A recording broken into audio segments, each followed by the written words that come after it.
MRPS 31వ ఆవిర్భావ దినోత్సవం సందర్భంగా గజ్వేల్ పట్టణంలోని ఎంఆర్పీఎస్ జెండా ఆవిష్కరణ అనంతరం ఎస్సీ వర్గీకరణ సాధన కోసం కొట్లాడిన మందకృష్ణ మాదిగకు జన్మదినం సందర్భంగా కేక్ కట్ చేసి జన్మదిన వేడుకల్లో పాల్గొన్నారు గజ్వేల్ నియోజకవర్గ ఇన్ఛార్జ్ వంటేరు ప్రతాప్ రెడ్డి. ఈ సందర్భంగా వంటేరు ప్రతాప్ రెడ్డి మాట్లాడుతూ ఎస్సీ వర్గీకరణ కోసం తెలంగాణ తొలి ముఖ్యమంత్రి కల్వకుంట్ల చంద్రశేఖరరావు అసెంబ్లీలో బిల్లును ప్రవేశపెట్టి కేంద్రానికి పంపారన్నారు. అంతేకాకుండా దళితులకు దళిత బంధు కార్యక్రమాన్ని ప్రవేశపెట్టి దళిత బంధు ఇచ్చిన ఘనత కేసీఆర్దేనన్నారు. దళితులను ఆర్థికంగా బలోపేతం చేయడానికి దళిత బంధు కార్యక్రమం తీసుకువచ్చారన్నారు. ప్రస్తుత రేవంత్ రెడ్డి కాంగ్రెస్ ప్రభుత్వం దళిత బంధు పథకాన్ని పూర్తిగా ఆపేసిందన్నారు. దళితులకు 12 లక్షల రూపాయలు ఇస్తామన్న హామీని తుంగలు తొక్కిందన్నారు. దళితులను కాంగ్రెస్ పార్టీ ఓటు బ్యాంకుగా మాత్రమే చూస్తుందన్నారు. ఈ కార్యక్రమంలో పట్టణ అధ్యక్షులు నవాజ్ మీరా, ఎంఆర్పీఎస్ నాయకులు పాల్గొన్నారు.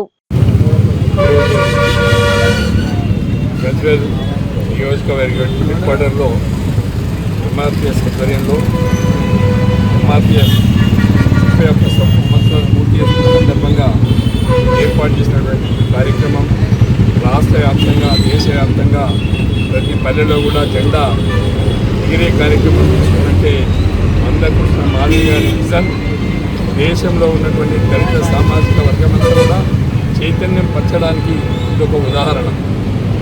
మందకృష్ణ చాలా పేదవాడు, పేదరికంలో పుట్టినటువంటి వ్యక్తి. కానీ ఈ సమాజం అట్టడి వర్గాలలో ఉంది. ఈ సమాజం వెలివేయబడ్డది. ఈ సమాజాన్ని చైతన్యం చేయాలి. ఈ సమాజానికి ఒక గుర్తింపు తీసుకురావాలి. ఈ సమాజాన్ని జరుగుతున్నటువంటి నష్టాన్ని వేలెత్తి ప్రశ్నించినటువంటి నాయకులలో మందకృష్ణ మాదిగ ఒకరు. మందకృష్ణ మాదిగ చెప్పుకోవాలంటే ఈ సమాజంలో నేను మాదిగవాణ్ణి అని చెప్పుకోవడానికి సిగ్గుపడ్డటువంటి రోజులు. ఆ రోజు నుండి నేను మందకృష్ణ మాదిగ అని చెప్పే ధైర్యాన్ని తీసుకొచ్చినటువంటి వ్యక్తి మందకృష్ణ మాదిగ. అదేవిధంగా మందకృష్ణ మాదిగతో దాదాపు 30 సంవత్సరాలుగా 94 నుండి ఇప్పటి వరకు మందకృష్ణ మాదిగతో మంచి పరిచయాలు. నా ఇంట్లోకి చాలాసార్లు వచ్చిండు. నేను గజ్వేల్కి ఎన్నోసార్లు ఆహ్వానించిన ఆయన కార్యక్రమాలు ఏ విధంగా ఉన్నాయంటే 200 పెన్షన్ ఉంటే 2000 ఇస్తాం, 200 పెన్షన్ 2000 కోసం సంగారెడ్డిలో మీటింగ్ పెట్టుకుంటే మా దగ్గర నుండి 100 DSCలు నిధి పంపించినటువంటి అంటే ఏ ఉద్యమాన్ని చేపట్టినా కూడా ప్రజల కోసమే పోరాటం చేసినటువంటి నాయకుడు మందకృష్ణ మాదిగ గారు. ఆనాడు చంద్రబాబు నాయుడు గారు అధికారంలో ఉండే ముఖ్యమంత్రిగా ఉన్నప్పుడు ఆయనకు మద్దతు ఇచ్చి ఆ రోజు ABCD వర్గీకరణ అమలు చేయించుకొని ఆ రోజే అంకురార్పణ చేసినటువంటి వ్యక్తి మందకృష్ణ మాదిగ. ఆ తర్వాత వచ్చినటువంటి ప్రభుత్వాలు అందరినీ కూడా ప్రభుత్వాలు ఎవరైనా ఉండని మాకు మా ABCD వర్గీకరణ జరగాలి అని చెప్పి పోరాటం చేసినటువంటి వ్యక్తి.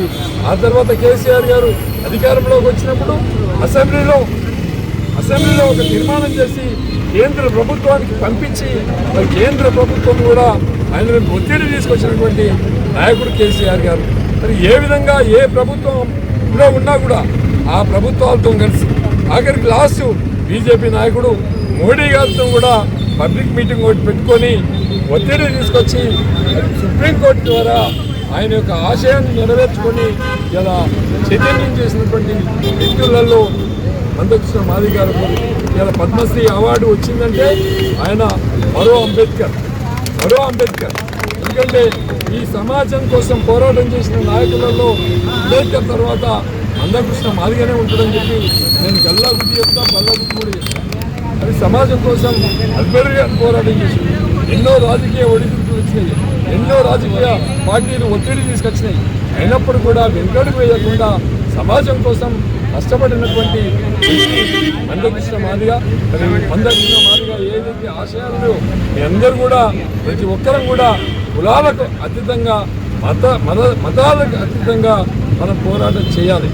ఎందుకంటే ఈ సమాజంలో పేదరికంలో మగ్గుతున్నటువంటి దళిత సామాజిక వర్గమే పేదరికంలో మగ్గుతుంది.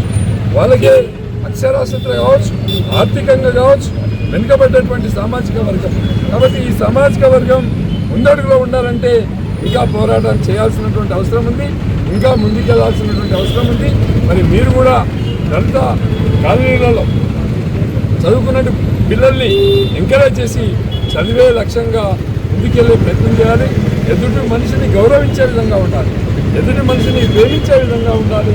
సమాజంలో ఒక గుర్తింపు పొందాలంటే చాలామంది ఇలా టీచర్ యాదగిరి ఉన్నాడు, మైసా రాముడు ఉన్నాడు, అంజీ ఉన్నాడు, లేదా కుమార్ ఉన్నాడు, ఇలా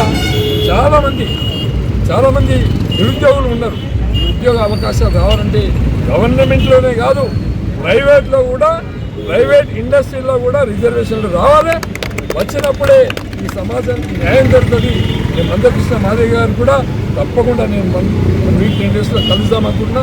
కలిసినప్పుడు పోరాటం ఎక్కడ ఉంటుందంటే ప్రైవేట్ ఎంప్లాయ్మెంట్లో కూడా రిజర్వేషన్లు ఇవ్వాలని చెప్పి ప్రభుత్వాల మీద ఒత్తిడి తీసుకొచ్చే విధంగా ప్రయత్నం చేయాలని చెప్పి మనస్ఫూర్తిగా కోరుకుంటూ ఇంకా దిగ్విజయంగా ముందుకు పోవాలని చెప్పి ఆశిస్తున్నా.